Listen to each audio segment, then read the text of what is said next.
think about me. Want someone to hold. You can put me on airplane mode.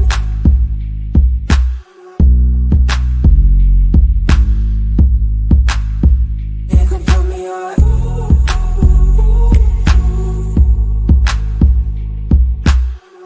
You still gotta think about me. Want someone to hold. You can put me on airplane mode.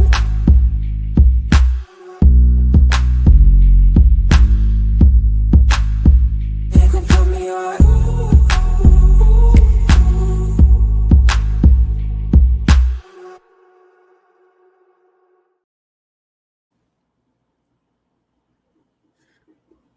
Ladies and gentlemen, boys and girls, children of all ages, welcome to what's called the Tuesday Night Flight. It's another Sideline Junkies project or production, as I should say. Tonight, we got myself, the Midnight Rider, the correspondent, and we got the big guy KG via satellite. I hope he put aluminum foil on the antenna so that way we can get a good signal.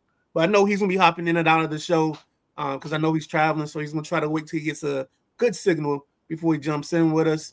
And with that being said, let's change this around a little bit. Keith, how you feeling today, man? I'm doing good, man. It's been a minute since I've been able to get on, so happy to spend a little time with you. It's a perfect time, with free agency popping. So anxious to get started.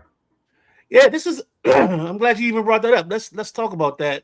Let's go ahead and just jump both feet in to what we got going on because there's a lot, especially when it comes to free agency. Let's see, how do you want to start? Let's start with this, just the overlook. We had a frenzy yesterday, and then today it was kind of quiet. And I think on some of the posts I've been looking at in terms of the top 50 free agents, I've seen as many as 41 out of 50 have been gone or signed somewhere else. That's crazy at this point in time for us to have that kind of numbers going on. What you think? Well, it's just a weird feeling because you look forward to, the new league year starts tomorrow at 4, but we got this tampering period, and it's like opening up all your presents in like the first 10 minutes on Christmas. You know what I mean? That's kind of what it feels like. And then you go to your aunt's house later in the day and you get one present, and then now stuff is just sprinkling in. So it's bittersweet. It just feels great that, the football, vibrations are with us, once again. It wasn't really a free agency move, but for me, I think you got to start with Crosby. I don't know if you've been on. Have you addressed any of that yet? Maybe on Sunday you talked about it a little bit. We talked about it, but let's go ahead and just talk about it. Yeah, well, I think it's an interesting move for Baltimore. It's definitely out of character for them to leverage, capital of 2 future first round picks. Obviously, that's putting an emphasis on, win right now. Baltimore legitimately has a MVP candidate and a defensive MVP candidate on their squad. And too many teams, I think, can say that. With that said, I think the amount of pressure in that organization right now for a first-time head coach and, quite honestly, a quarterback that has struggled in big spots to even get them in the position now to be able to reach those goals. Because all the cards are all on the table and they're face up for them. You know what I'm saying? Now, yes, sir. At this point, they're all in. So I'm curious to see how that works out. I know they've lost a few players, that were impactful, players, maybe not super difference makers, but glue guys on their squad that have ventured off to other teams too, because they can't afford to keep them. They're over the cap right now. You know what I mean? As we sit, so they got to get right in the next, 16 hours or whatever it is. So, man, you're just throwing out nuggets. You're a part-time Ray John Rondo tonight. So first nugget you gave me, or that I can answer what you were talking about. The Baltimore Ravens have never traded a first-round pick until this Max Crosby deal, and they decided to trade 2. So they've gone, whatever their existence, 30 years almost, without trading first-round pick until now. That's number one. Number two, we kind of were talking about the impact. So the Baltimore Ravens have lost 8 players, including key defenders, due to salary cap constraints and just due to free agency. So they're one of the biggest losers when it comes to the free agency period that we are embarked on, or that we're sitting in right now, which is kind of crazy. There's just been a lot of movement. They're one of those teams that, I laugh because I hear our fan base talk about when somebody leaves us and how well they do. But there's a bunch of Ravens that leave Baltimore, go on and play well. But it's not a problem because all we do is replace them. Yeah, they've had a program there. I mean, they've drafted so well. I mean, you go back to like Peter Boulware and other guys that they drafted, and then they got paid. The middle linebacker for the Jets, his name escapes me at the moment. You talking about C.J. Mosley? C.J. Mosley. I mean, he was nice up there. I mean, he played for the Jets, which is a deficiency, Right. I mean, he's got one arm tied behind his back before he even puts his cleats on.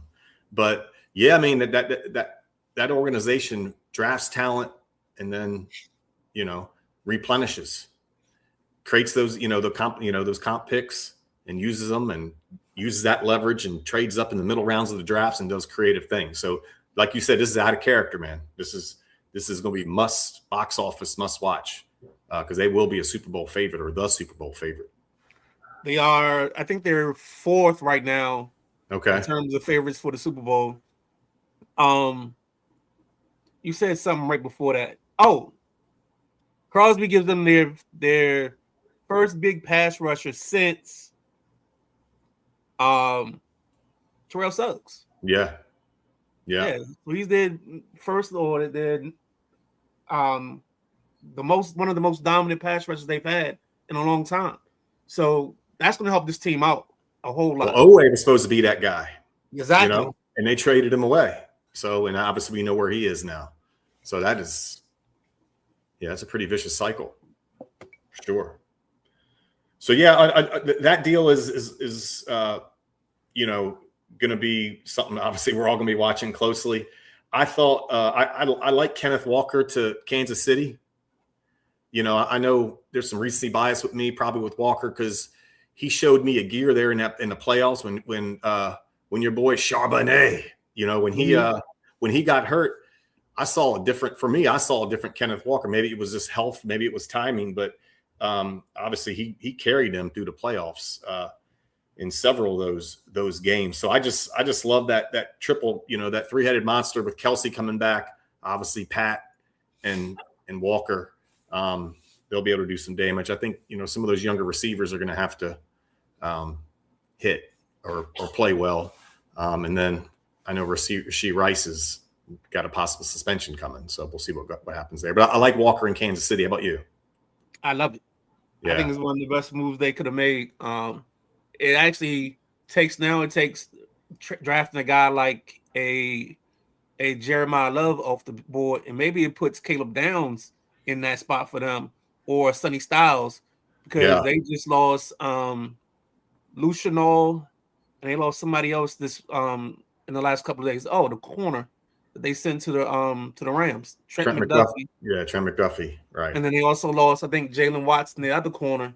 So they've got to do some patchwork and covering up some of these little holes that they have. So that's gonna be interesting to see how that plays out. But I love Kenneth Walker from the fact that because you do have the speedsters on the outside, that kind of draws up the safeties a little bit. That might even help Kelsey get off the line a little bit better. So I think it helps the team overall because he can catch the ball out of the backfield as well. Yeah, I got to feel Andy Reid was in the lab. Exactly. What you just did a really good job of describing, how they're going to try to look to leverage the defense. He was all over it. Two other lower level Midnight Rider running back free agency moves that I liked was, I thought Gainwell would have been a great fit in DC, to be honest. He goes to Tampa. I mean, he was the Steelers offense in several games last year. I mean, he has incredible hands out of the backfield. You know, if you're not going to bring Eckler back, which obviously he's probably got a ways to go, he would have been, I thought, you know, it's not a guy you want a whole bunch of carries, right? Because he's not the biggest dude. But I thought traditional third down back or spot duty at running back, especially if you don't make any other moves there. And then Dowdle to Pittsburgh. They get a hard-nosed, straight downhill sort of running game that'll help them. I'm assuming Rodgers will probably be there one more year with McCarthy and really lean into that play-action game, which they really haven't done, which they weren't able to really accomplish last year in Pittsburgh. What are your thoughts on those two? Well, let's do this. I was going to say, let me hit Pittsburgh first because we also can talk about Pittsburgh making another move and picking up a wide receiver, Michael Pittman, to help balance out that offense. Then you had, and I think they only gave up a 4th rounder for him. So you get Pittman with DJ Metcalf. You add in Rico Dowdell, who down the stretch, he looked like a one-man gang. I didn't think he had that gear in his bag. I don't think he had that club, but he showed me a whole lot down the stretch of the season. So that's going to be real interesting for Pittsburgh. But the question still becomes, who's the quarterback? Yeah. Who's the quarterback? Yeah. And then the move you had before that was Gainwell going to the Bucks. I like that because that gives them, I think he's a much bigger upgrade over Rashard White. Because now you got somebody that can actually tote the rock a little bit better, give you more than the 3.5 yards that you were getting out of White. He just got more wiggle. Yes. You know, make you miss capability than, you know, and that's what you're looking for, that second running back to be a home run hitter when possible. So, and be a mismatched nightmare on linebackers and safeties in a lot of instances. So, yeah, I like Gainwell there. I love him. I really would have liked to have seen him in DC for sure. And then JoJo doing double duty. She was just watching Flying Brian and Brian on Unapologetic, and she's jumped over with us. She said, "Great pickup for the Chiefs." My goodness. And then talking about the Steelers, man, the need of a QB, shaking my head. The Steelers, this is ridiculous. Totally agree. But real quick, what do you have thought if Geno would have went to Pittsburgh for just 1 year? No. Yeah. See, I don't even know what I think works in Pittsburgh right now because I don't know who works better with McCarthy besides Rodgers. Like, I think that's an easier transition, but the problem is you just don't get the same upside with Rodgers. I think Geno made the best of a bad situation, ending up in New York with the Jets. I don't think Geno would have fit in Minnesota. Maybe Arizona. Because they signed. Well, they announced Brissett as a starter. It sounds like, and then Minshew went there. That's right. That's my guy. Gardner Minshew went there, and that leads me back to Pittman because Pittman, for me, I mean, I'm not a Minshew guy. I mean, he kind of hit lightning in a bottle through half a season 3 years ago, but that's who's Pittman's played with Richardson, Minshew, and a little bit of Daniel Jones last year, and he was hurt, for a better part of last year. So I think Pittman gives Pittsburgh that more refined route tree runner, beat zone defense, two-man stuff that he can do. Where for me, DK is a freak athlete and a great receiver, but he's more of a one-trick, go ball, screen pass guy. You know what I mean? Where he can get a full route tree out of Pittman. No, I totally agree with you. I think timed up offense. Yeah, I think that's exactly the way I see it. Let's see. In the Geno conversation, she says, "No, Geno. Honestly, I was thinking Malik Willis. Yeah, that might have been the better one. But I always thought Malik was going somewhere where he had ties, and his two ties were Miami and Arizona. So yeah, because the D coordinator from Green Bay is Halfley is in Miami. And then also the assistant GM is in Miami now as the GM. So that's where those ties go. And then and he didn't get paid, but he got,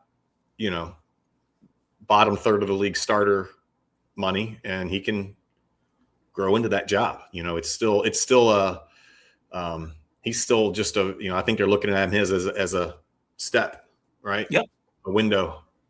I mean, if he actually goes and plays well, he actually puts himself in prime territory, because that's 2 years from now. And 2 years from now, guess who's all coming up for quarterback contracts? Yeah. Your Bo Nix, your Drake Mays, your Jaden Daniels. So he goes right in the right spot. Now, he's probably not going to be as high as those guys, but he gets himself somewhere in that territory.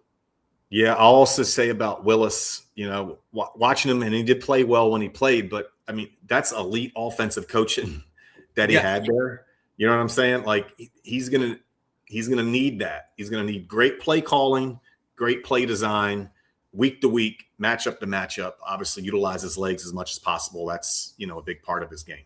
So, true that. She does say now you can. Whoa! Breaking news. Go ahead. Per Adam Schefter, Ravens backed out of the Max Crosby trade. Trade is off. That's tough. Are we breaking news here on the Tuesday night flight here? All right. I'm going to try to arrange to make sure I can. My buddy on the group text, buddy of my group text said, did Max Crosby come to Baltimore and relapse? Dude, you ain't even right. That ain't even right. Oh, man. That's below the belt. All right. I'm just trying to effort to see if I can find that. Good evening, gentlemen. How y'all hear me? Yeah, we can hear you fine, man. Talk to me. Are you up to KG? Are you up to speed on this Schefter news? Schefter news? Yeah, like that right there. There's got to be something going on. Something failed. You don't normally see a team back out of a trade like that with I'll say a star player, unless something was failed or something got messed up and behind the scenes. This is crazy. Yeah, there it is. But I do want to give the Midnight Rider his flowers. If you got. Go ahead. What's up? Yeah, go ahead. Midnight Rider said that Jeremiah Love wasn't going to go to 9 with the Chiefs. The Chiefs went and got themselves a dog in K9, Kenneth Walker.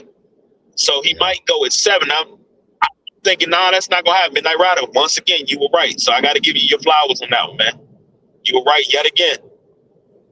Well, hold off on giving me credit for the Jeremiah Love at 7, because I don't know if that's going to happen just yet. Give me some time on that one. All right. I heard you guys talking free agency and a couple of signings. There was a couple of head scratches in there. Even though we're in the tampering stage, Tim Settle coming to Washington was a head scratch to me.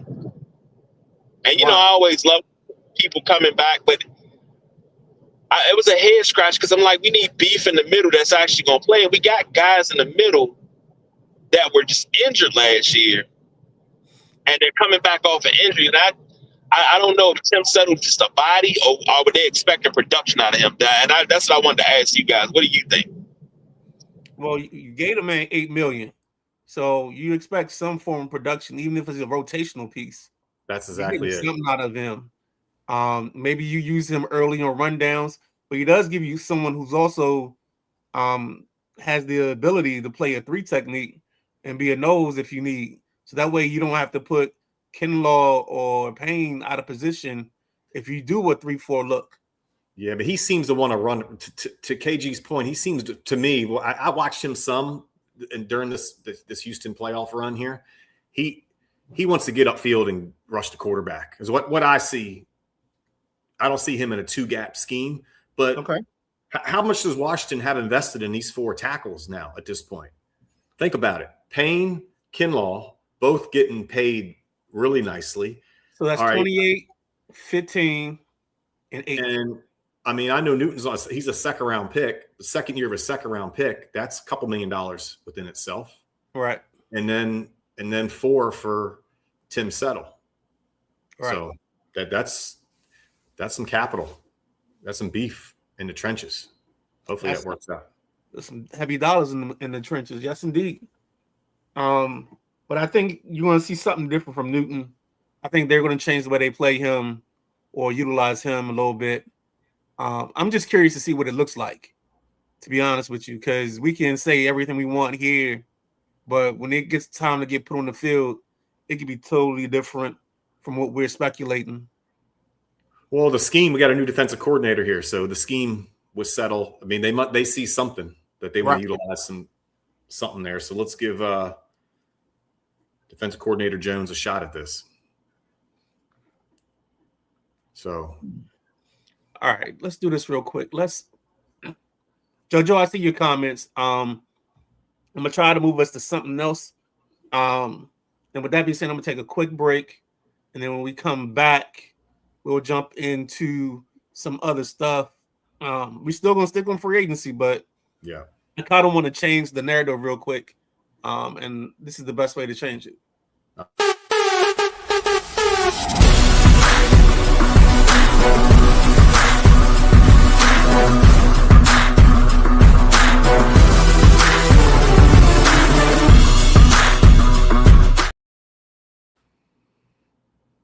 Ladies and gentlemen, welcome back to the Sideline Junkies Podcast Network. This is the Tuesday Night Flight.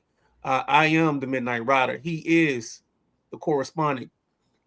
What we are here to talk about is we're going to keep going with the free agency talk, but what we want to do is, Keith, you started doing something, and I want to kind of piggyback on what you started.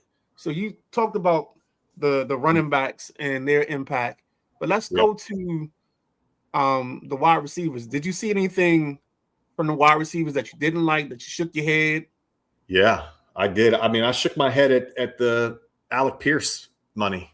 I just had it pulled up. I mean, Alec Pierce, 116 mil, 29 average per year, with 84 guaranteed.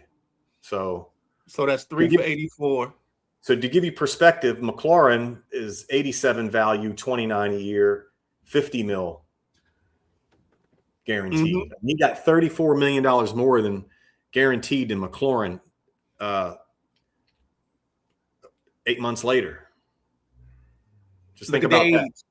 Look at the age. I look at the age. Yeah, I get that. I get that. I mean, T. Higgins is 28.7. Waddle's 28.2. I just think he's a step down. Again, maybe they're seeing something in him. I'm not. I mean, he played with Minshew, and we just went through with Pittman, the same carousel, the usual suspects of quarterbacks. But he's more of a deep threat guy, those deep crossers and stuff. He runs well. He's tall and pretty lanky. Seems to stay healthy for the most part. So I didn't love that. And then equally as bad, Midnight Rider, Wan'Dale Robinson getting $70 million, 38 guaranteed with Tennessee. Mm-hmm. That doesn't smell right to me. I mean, I think the Titans, they just, hey, let's go shopping. I mean, they didn't look for any sales at all. I mean, I think they could have waited a day or two and got themselves a Debo or Diggs or something, for less money than what they gave Wan'Dale Robinson. I know the Dayball connection is there, but right. I want to give Gainwell's agent some credit because he worked it. I think Gainwell got himself Robinson got himself a nice contract for sure. What are your thoughts? Well, Wan'Dale just took advantage of Tennessee. Tennessee has done this almost every all season. I think they gave Ridley some money, or they took on Ridley after he left Jacksonville. It's Tennessee and Jacksonville. If you want to get paid during this stretch, just hope one of their phone numbers pop up when you screen, because they will overpay you, especially at wide receiver. We got all right, Keith. We got confirmation on top of confirmation. JoJo says, "Yep, it's facts." Oh boy, if it ain't health, this would be wild. Here we go. Raiders have a post on X saying Baltimore did back out of the trade, and no other comment. Next up is she just says okay. I'm guessing she's just verifying, and then Flying Brian again. Breaking news: Ravens back out of Crosby deal. That's gonna be interesting because teams have made moves thinking that Crosby's off the table. If you're a team that kind of missed out, depending on what the issue is, we need to send out a bat symbol to Matty Ice, see what his thoughts are on this. This is he's in Vegas, so he might be. I think they're out this time tonight, but he's gonna be grinding his gears for sure. He's gonna have something special for us Monday because he always says they find a way to mess something up. So I read this, but I don't know if it was a video that Crosby did. Probably not because the trade wasn't official. But he basically said he's always going to be a Raider and he wants to come back and be a Raider, and that this was just a step for him. He's got a job to do in Baltimore now. It didn't feel right. It didn't pass the smell test. Really, what you would want to hear. Maybe he wanted to rip up the contract or something. I don't know. I don't know what his demands were. So be curious to see what happens with that. But I know there's some people that signed some edge rushers. Carolina with Phillips, Oweh with Washington that might, wish they had another swing at that. I don't know. Well, nothing gets official till tomorrow. Right. I hear you.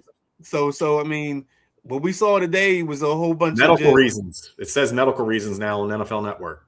Okay. So there we go. I wonder if that's a shoulder or a hip or something like that, because that always tends to be one of those things. And it's Baltimore. So maybe they got the Orioles doctors in there, because the Orioles doctors will always hijack a trade because of some kind of medical. So, but back on the carousel, we talking about with the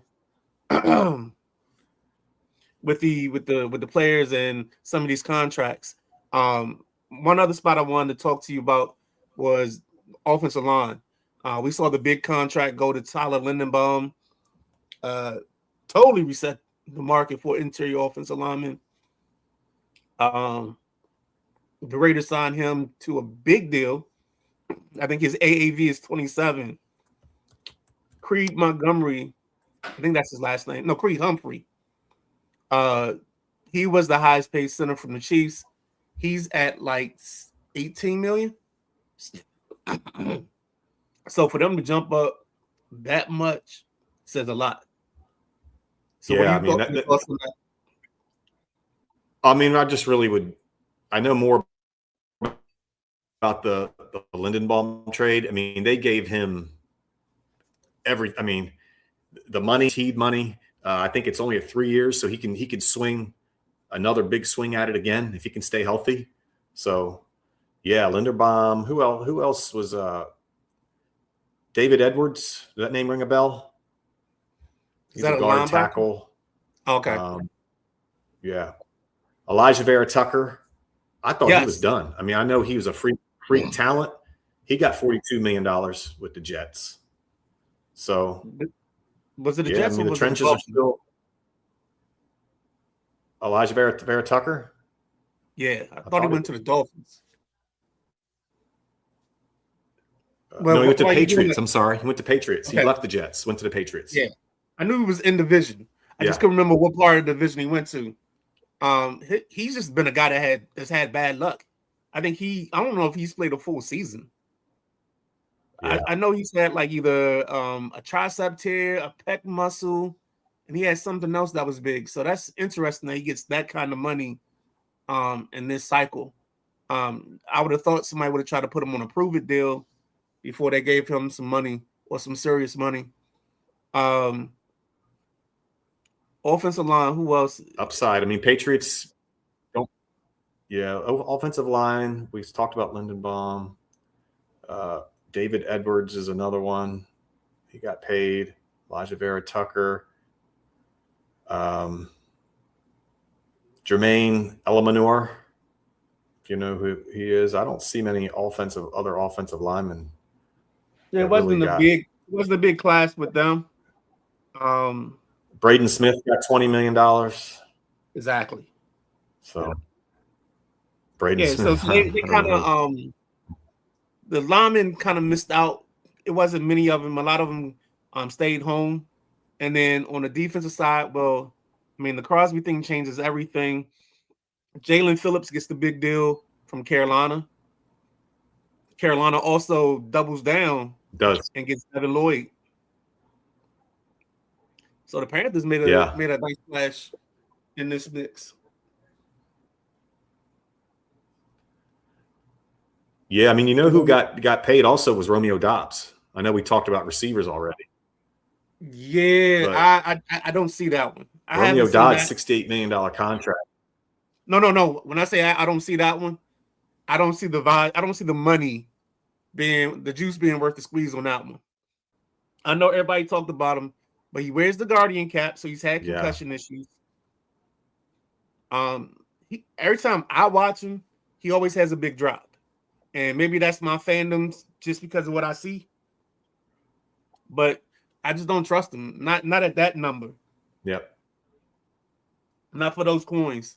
Yeah, I wonder if the Patriots are trying to replace Diggs just by throwing a lot of shit at the wall. You know what I mean? Like with several cheaper players. But they're also doing a thing where I think the Patriots are trying to figure out if they can get AJ Brown, because I think they're trying to fill up enough spaces.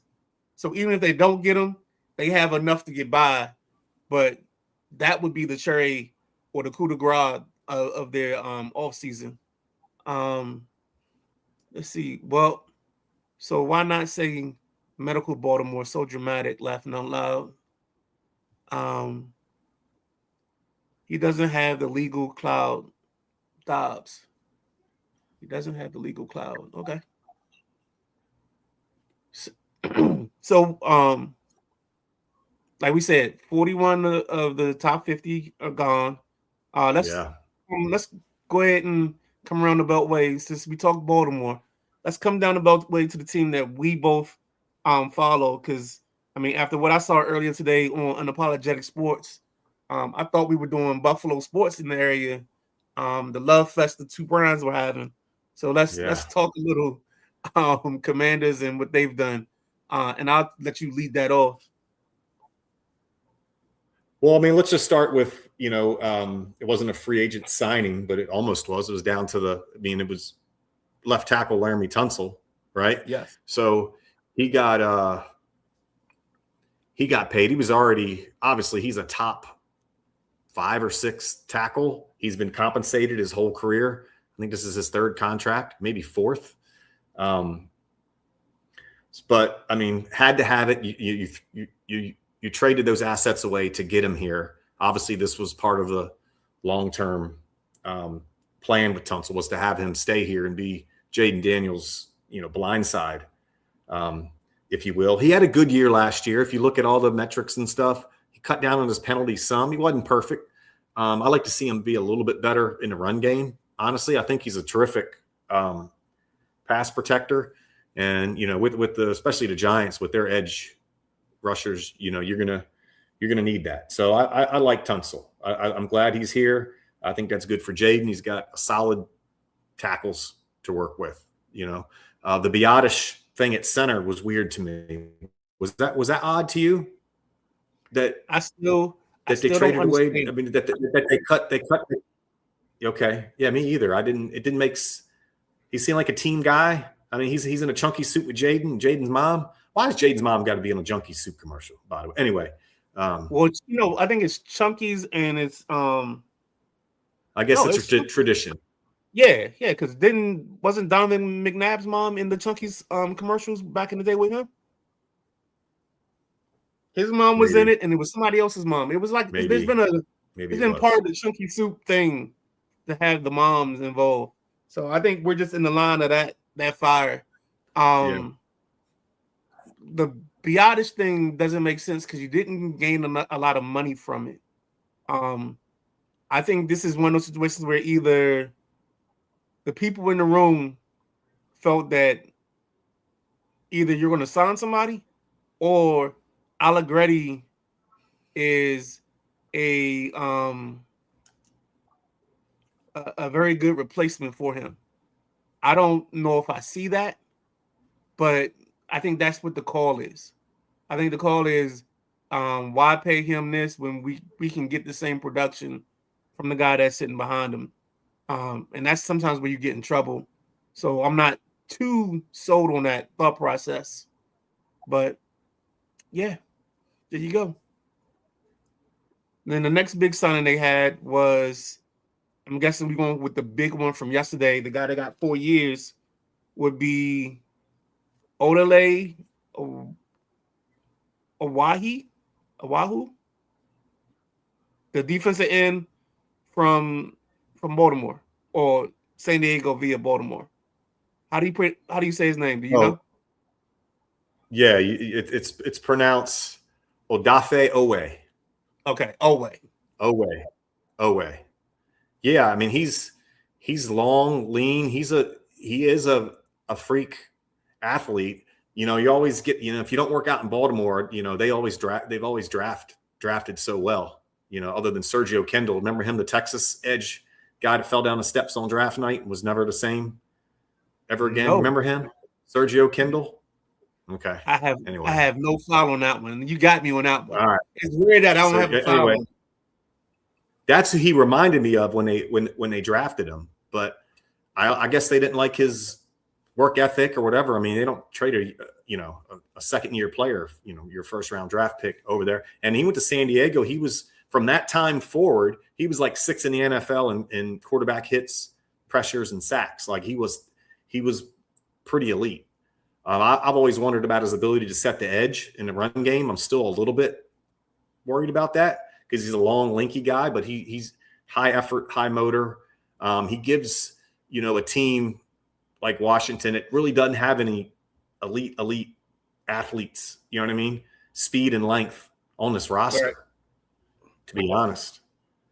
Even at safety and corner, you're not long and lanky and super fast. So this gives them an elite athlete. You know, he's going to be one of the top 2 or 3 athletes on the field every week, you know, every game he's in. So I like the move for them. Yeah, I like the fact that he ended last season. He started the first 5 games without a sack, gets to LA, makes an impact in the first quarter of the game he's playing in. And then I think he ends the playoffs with a 2 or 3 sack performance as well. So you can see the potential. You just hope the opportunities, the adding of opportunities for him makes it something that he can handle, and then he can explode, or, you know, we get something out of an ascending player. And then hopefully we can get Luvu back on 2024 Luvu and not this past Luvu. And then you can start seeing things come together, and maybe this defense can. I mean, again, all you got to be is in the top 20. And I mean, right, being 20th in defense, and if this offense can cook, you're fine. Timely turnovers, yeah. I mean, that's what you need. So I like him. He'll be a good player. And then we just saw today that, you know, Leo Chanel, he's a linebacker for Kansas City. Just within the last, I guess, 90 minutes, Commanders have picked up him through free agency. I haven't seen there it is, the terms. 3-year, $24.7 million, 8.25 average per year. So modest for, you know, I guess he's for a starting linebacker, but I think he's more of an edge too, I think. So he's kind of a jack of all trades. He can, if I remember, and if you have his profile still up, I think he went to Wisconsin. For some reason, I got Wisconsin vibes from him. But I think he can play a little bit of inbox and rusher. So I think he can give you a little bit of everything. So when we heard Durante talk about versatility, this is one of those guys that can give you that kind of versatility. He can play a lineup in a couple places and give you a couple different things. So you're not just being pigeonholed to him being like a green dot or him being, an off-ball linebacker. I think he can give you a little bit of both, and he does have some pass rush ability hiding in there. Your guy, everybody's guy here at the Sideline Junkies Podcast Network, Josh Walker. Okay. Josh Walker of Highly Opinionated fame says, great show, fellas. Thank you, sir. Same to you as always. Let us know, are you dropping your show tonight or are you dropping your new episode tomorrow so we can keep an eye out for that? Anything else you want to kind of go through before we kind of touch some other stuff? Get out of this part of the sports world. Yeah. No, I'm good, man. Let's keep it moving. Let's keep it fresh. All right, cool. So what we're gonna do, I'm gonna take another quick break, kind of flip the script, and then we're gonna go to you because this is your time of year. So I'm coming straight to you for your expertise. Right. With that being said, we'll be right back.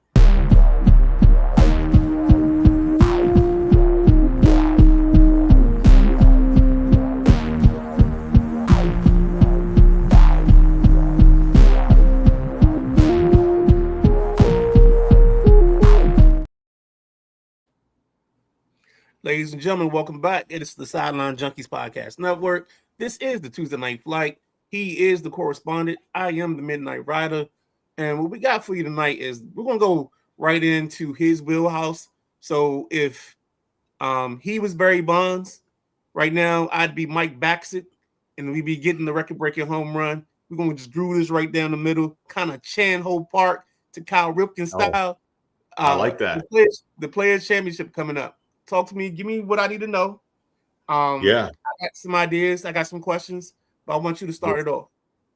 Yeah. So the Players Championship, known as the fifth major, right? So there's four majors in championship golf. It's known as the fifth major. We'll kind of get into that why it's called that here shortly.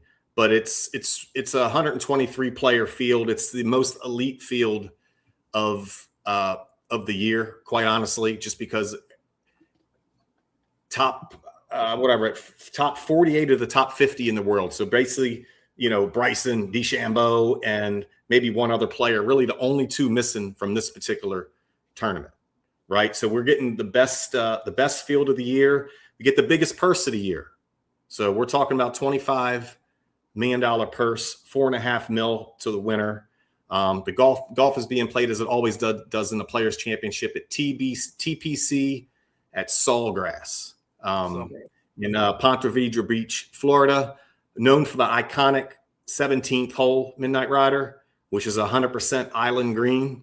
It's only about 138, 140 yards, but the wind whips through there, and it'll make mortals out of these best players in the world, and they'll dunk it in that water when you least expect it. And some of the best players in the world are going to put that ball in that water tomorrow morning.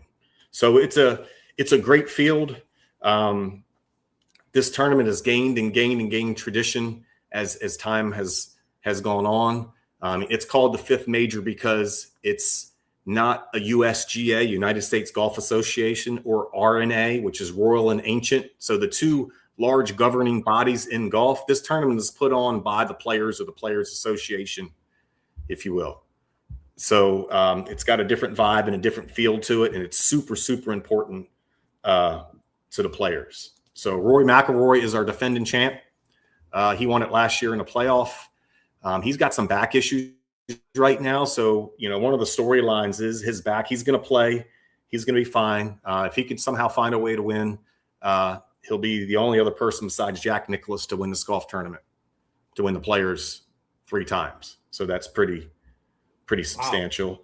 Wow. Then we got some really good pairings. They always do a good job of making sure we've got, good groups, to pay attention to. And first thing in the morning, 8:18, we got Akshay Bhatia. He won the Bay Hill last week. That was another signature event, Arnold Palmer's tournament last week in a playoff. Brooks Koepka, and then Tony Finau. So keep an eye on them early in the morning. And then we got Justin Thomas. He's back. This is going to be his second tournament back from his back surgery. 8:52, him, Tommy Fleetwood, and Scotty Scheffler will be hitting the links. So this is big time. This is sort of the crescendo as we get closer to the Masters, right? So this will be the last signature event. The Masters is in exactly 4 weeks. So guys are going to pull back some, start focusing on Augusta National and prepping for the exact shots and get their game plan together for that tournament. So this is sort of the real sort of, like I said, crescendo before we get to the Masters next month. So any questions? What you got? Any questions? Batia, he plays in the TGL, right? Yeah, he plays for Jupiter Lynx. Yeah, he's on our team. Yeah, he's on our squad. All right, cool. So let me ask you this: why is it set that golf has to have only 4 majors and they recognize only 4? Why isn't this really? I mean, I know it's called the 5th major, but why doesn't it carry like the same cachet? Because it's been 4 majors for so long, and it would probably be unequitable if everyone else's majors only count. I mean, I guess if you counted Tiger's won 2 PGAs and Jack's won 4.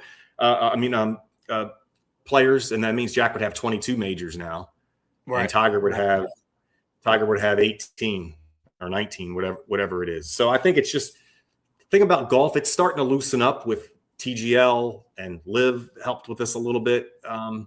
And YouTube golf is it's not so hoity-toity anymore. Golf, right, which is what I like. So maybe this is something that's a great question. That is something that could happen in the future. But my guess is that there's so many traditionalists at the helm that probably,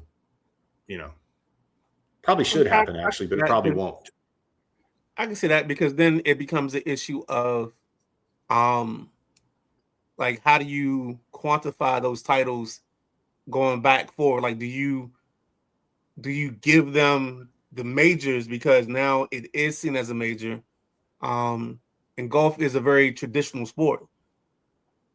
Yeah, it's a major to the players. I will tell you that. I mean, okay. You know what I mean? That's just like beating all your friends. That's why it sits where it sits here in March, because it has its March. It's the biggest tournament in March, then the Masters, and then the PGA, and then the US Open, and then the British, and then the Open Championship. So it's carved out its spot, its niche. It's super popular. The Golf Channel's been there all day and all night since Sunday night. Prepare, you know what I mean? It's got all the eyeballs, all the attention. And it'll have have a lot of eyeballs on it, especially this weekend when it comes to TV ratings for sure. So, all right. Sir, how good is Finau? Finau, he just can't. He's just not consistent enough. He plays 1 or 2 good rounds each week, not 4, and that's his problem. He doesn't hit his driver straight enough. He's got a swing that's, I don't know if you've seen it, maybe in TGL. It's a very quick backswing and short backswing. It's very fast. It's not a very tempo, rhythmic sort of swing. So I think it's hard to repeat over and over under pressure. You know what I mean? It's not a swing that you would that is smooth gliding that you would feel like under pressure it would hold up. And for him at this point, it hasn't. I mean, he's gotten actually worse. The reason why he keeps keeping his status, one thing to his credit, he keeps showing up every week. Not all the players want to play every single week. He's playing every week to keep his points up barely where it is. Take Ricky Fowler, for example. Similar. Started off hot, fallen off, had a slight resurgence. Right now, Ricky's not qualified for the Masters. He's got to finish, I don't know what the place is, but probably top 12 or better this week to get the world golf rankings that are going to be needed to get in this bad boy. So, Finau's holding on by a thread. He really, really, really is. I don't know what his mental makeup is. He seems to, be a little bit of a jokester and a prankster and kind of nonchalant. I'd like to see him have a little bit different approach, Well, so. I still remember the day he dislocated his ankle and reset it and just continued playing. So I thought that was one of the greatest performances ever. But then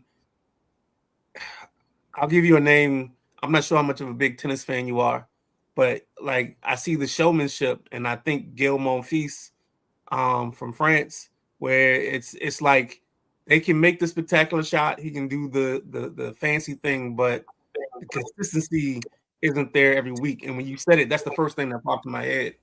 I think this is the only place where you hear somebody complain about Gael Monfils on a regular basis. So I apologize ahead of time. But that is crazy. But another thing is, I don't think he either doesn't have a great plan to attack these golf courses, or he's not sticking to the plan. I don't know which one it is.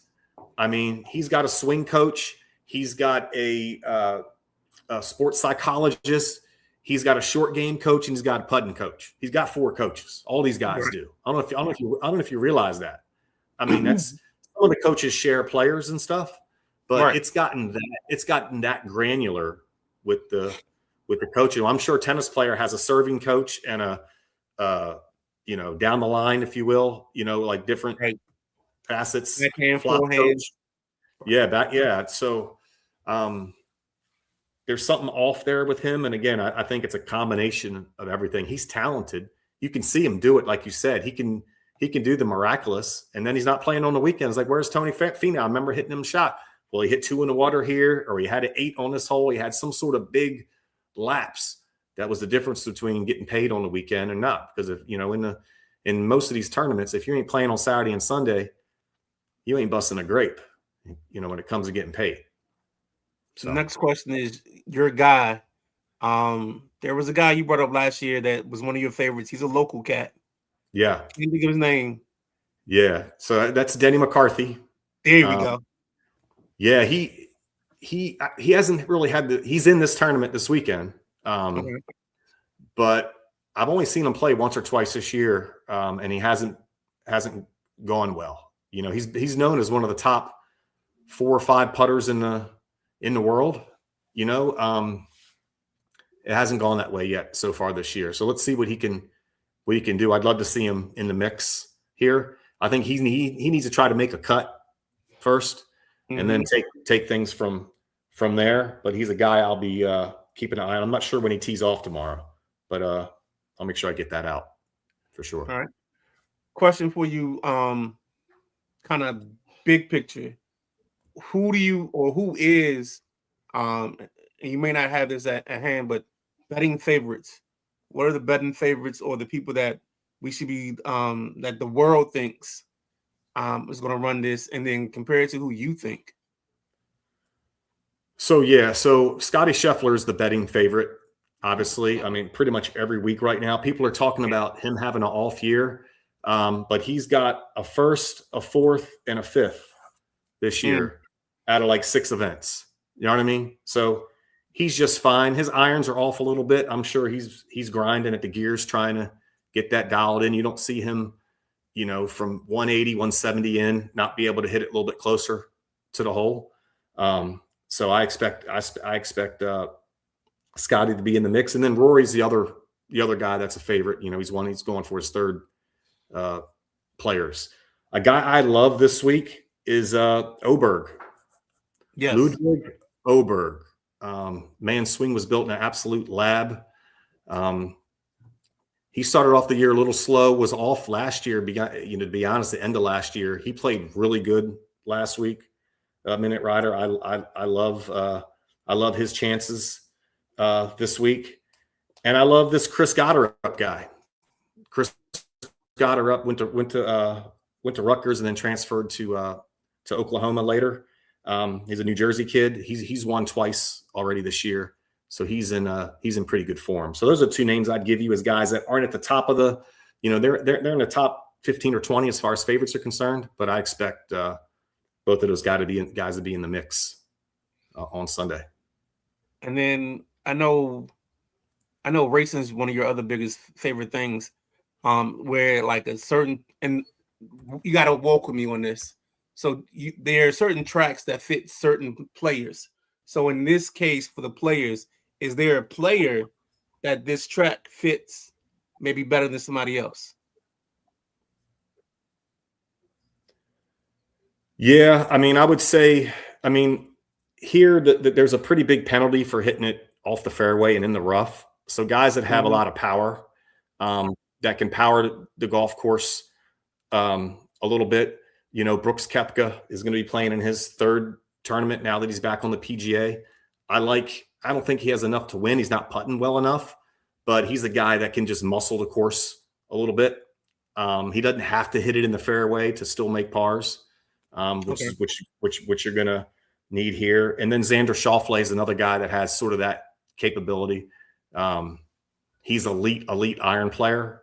You got to have that here. So those would be two kind of wild card guys that I think that the way the course is set up, the length times how big the fairways are, how high the rough's going to be, and what they're forecasting with the weather, which is going to be pretty mild. So should be a good tournament. But this one looks good on TV. This tournament's very aesthetically pleasing. Not as much as the Masters, which obviously we'll get into next month. But this is a big time golf tournament, so I'm glad we had a chance to touch on it here this evening. All right, and then let's stay in your wheelhouse. Do we have anything on the NASCAR side coming up in the next 2 weeks? Well, NASCAR's in Vegas this week, so that's a nice, not a super speedway, but it's it's a bigger track. You wouldn't classify it as a short track, almost like Phoenix last week. It's sort of in that it's a tweener, not quite a super speedway, not quite a short track. So you expect the usual suspects there. The Hendrick cars, the Chevys, which are kind of struggling, a little bit this year. You can't see it you can't tell it's still the Camaro, but they changed some of the aerodynamics with the front mask and the back end of the car. And you can do all the wind testing you want, but until you get, rolling 180 mile an hour in drafting, you don't really know. So they're having some issues with getting their cars to hold up, especially in the long runs. Come out of cautions and stuff, they're fast, but when it gets long, they seem to have some exposure there. So I don't know if you saw, but Ryan Blaney won Arizona, won Phoenix last week. He's a Ford Penske guy. Our guy Hamlin finished fifth. He was in the mix all day. He just didn't have the best car, kind of knew it, just tried to not crash and get himself some stage points. Yeah, he got, I think 15 stage points. And so I think he moved up from out of the playoff picture, which is still early in the year, obviously, to like 7th or 8th. So he's in the mix. So yeah, good race this weekend. All right. And then let's just close it out with something simple. We talked about, and we don't have to go into details because we will cover this on Thursday. But what I wanted to do was just, conference tournaments are starting to heat up. We're starting to get some finals here. We've got some teams that have already punched their ticket. So just be mindful. I know tonight we got that classic, the thing that we grew up on, Maryland versus Oregon in the Big Ten. So, get your popcorn ready. I think they're the 15th and the 16th seeds in this tournament. So the Big Ten that game's over. They are okay. We got a final. Maryland won 70-60, I believe. Okay. I'm going to confirm that real quick. No, just go ahead and confirm it for me. Yeah, 70-60. Yeah, they won 70-60. Yep. So your week this week should be built on, the next couple of nights. You're doing your sports watching. When you're not watching the Sideline Junkies Podcast Network, you should be checking out some of these games because we're going to get the semis. I know the Big East likes to finish their tournament on Saturday night. So, kind of lock in, get some of that stuff in. You got golf this weekend coming up. Just be prepared. One game that I definitely wanted to touch on before we get out of here real quick, and if you got anything on it, let me know. South Carolina and Texas played in the SEC Women's Final, and Texas came out on a mission and just dominated. I think they didn't let the league get under 9 points at all over the weekend on Sunday in this ball game. I've never seen South Carolina dismantled like this. And from this standpoint, like they just could never get their feet set. It's like when Tyson used to say, everybody's got a plan until they get punched. And Yeah, it's like South Carolina just lost their plan after they got hit in the mouth in this ball game. But that's going to be interesting because I think Texas kind of puts themselves now as that fourth number one because we've been asking about that all season. So it was South Carolina, Connecticut, UCLA. So now I think Texas holds firmly as the fourth of the number ones on the women's side. Go ahead. So I didn't see the game. So just question, was it a great plan? Like, did Texas just have a great plan? Did they match up physically to like, what was like the game script, of the, so Texas came out on like a 9-0 run. Then it ended up being 15-2. And then they just pedaled to the metal the rest of the way. Every time that South Carolina made a run, somebody would stop it. And then they'd make a mini run to get the lead back up to where they needed it to be. It was the perfect way to dismantle a team in basketball. Like anytime they wanted to have heart and wanted to do something, it's just like, nah. Like swatting flies or whatever. It just didn't happen. So our adversaries up the road Eagles just signed Seattle corner Reek Woolen to a 1-year, $15 million deal with max deal with incentives. 1 year, $15 million is what they're calling it. So and the Eagles just lost the other guy, Reed Blankenship. They lost him earlier today. And Nakobe Dean. Yes. So they're I think they've lost 6 today. Let me check this thing out real quick, see if I can pull it up. Well, I know they got the most compensatory picks. Easy for me to say. Hey, I'm with you on that because I struggle with that one too. Let's see. Yeah, so the Eagles lost Jason Phillips, Nakobe Dean, and Reed Blankenship. Seattle lost Kenneth Walker, Kobe Bryant, and Boye Mafe. And then, of course, the Packers have made massive changes to their defense. So it's going to be interesting, man. So real quick, I want to touch on something that the Eagles do a lot, and that is the Jalen Phillips deal. Obviously, he was a rental last year, right? But they're still going to get the full comp pick for him. So that delta between the third they gave up and the fifth they're going to get back, because I think he actually has the biggest contract of so he should be higher than that. I don't know exactly what that comp pick is going to be, but I'm saying like that's Howie doing Howie. He's cooking with fish grease. Howie's cooking with fish grease up there for sure. Between them and San Francisco and Baltimore, it's 3 teams that mastered the art of getting back the compensatory pick and making it mean something, and even using that pick, because I think in the last 3 years you've been able to now to trade that pick, whereas before you couldn't. It's just the master class at building a team. Well, I mean, the Niners, they lose a white coach and they get credit for him being a black coach. You get comp picks for that. Salah, yeah. No, the other dude in Miami. Oh, Mike McDaniel. He mixed. Yeah. You can't tell by his appearance, but he's mixed. So anyway, I thought that was interesting. One thing I want to say about free agency before we go. All right. Oh. I love the tampering period and all that is cool. But I think because this is out on left field. But how do you feel about when during the tampering period, it's all sources. It ain't nobody's name's on nothing. You know what I'm saying? I feel like you got to put your name on it when it ain't the league year yet. You know what I'm saying? Like during this tampering period, if you're going to announce something, who's announcing it? You know what I mean? Well, no. So, like, if you see the post on Twitter, the way they set it up is the deal was signed. They'll say, all right, Keith Hodges signs with the Minnesota Vikings, 4 years, $82 million. Deal was negotiated by, and then they tag the agents in the thing because we know it's the agents that are really posting the stuff out there. Right, but But when it comes through the ticker, you know what I mean? It says usually it just says sources, or when the update comes, breaking news sources. Right. You know, so and so backs out at trade, whatever you know, whatever it is. So anyway, that irks me.